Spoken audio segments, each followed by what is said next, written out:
How many quarterbacks do you think go in a row to start this draft? Ooh, I mean, I definitely think that it's going to be a 1, 2, 3. You do? Yeah, I for sure do. These are conversations that, like, after we're off the field, right? Me and my partners, we go up to the office. All right, like, what do you think is going to happen? Right. I do think it's a 1, 2, 3.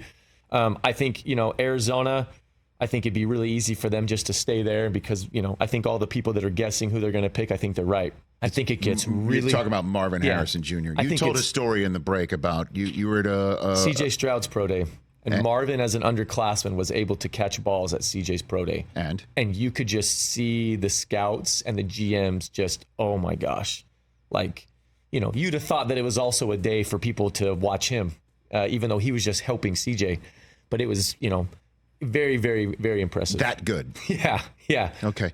And I heard that he told some scouts that day, I hope you got a good look because this is going to be my pro day. I mean, well, he didn't need to do anything else. I mean, look, like, I'm not opposed to the guys that have already shown so much. Like, right.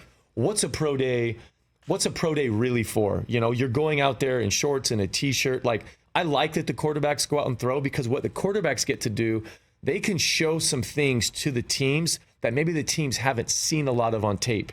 Or sometimes we can cater to what their offense is going to ask of them.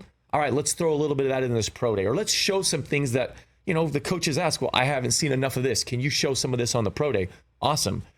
But man, if you're a wide receiver, like, you got to be smart also. Like Rome, he didn't do Washington's pro day, and I didn't think one thing about it because I'm like, what do you have to prove on pro day? You've ran all of these routes. They can see you get in and out of breaks. They can see you go stretch and catch a ball over their shoulder. They can see so many of those things. He did the combine too. I mean, as well. Sure. So I kind of interrupted you there. I'm sorry to do that. So you said as Arizona does what you think they're going to do at 4. I think 5, 6. I think all of those picks is where it gets really interesting because I do think that it's going to be teams have to decide, do we then trade up for the quarterbacks that are there? And how far do we think we have to trade up, or do we think they can fall to us? Like, I know that everybody's wondering, well, what's Minnesota going to do? Like, I think they have a decision they have to make of, do we go up or do we see if somebody comes to us? Do we try to figure out what the Giants are doing? Do we try to figure out what some of these other teams are doing?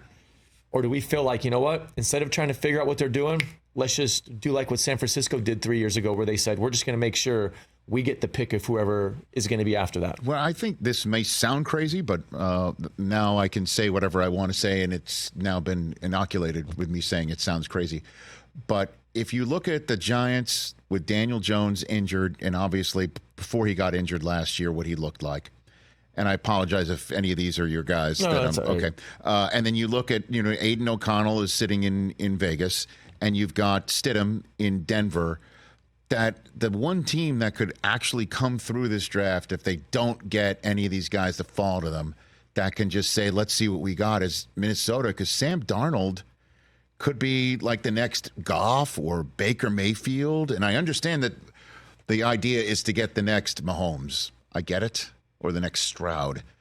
But I don't know if Minnesota has to do what I think the other teams that I just mentioned have to come away with in this draft. My 2 cents. Well, I think Sam's talented. And look, Sam's a guy that I root for. He's a San Clemente kid from down, South County, Orange County.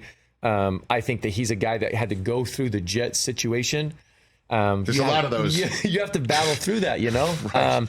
And so he's a guy I'm pulling for. He's a guy that went to Carolina, played in games. He's a guy that got to be in San Francisco and got to be around.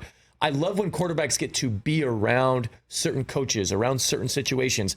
Maybe they're not taking all of the snaps, but they're bringing all of that information and data and experience into their own game. And so, yeah, if he's starting for them, I mean, I think that there's some really good things that can happen for Sam and for the Vikings. And he's definitely capable. Catch the Rich Eisen Show every single day on the Roku channel, 12 to 3 Eastern, for free.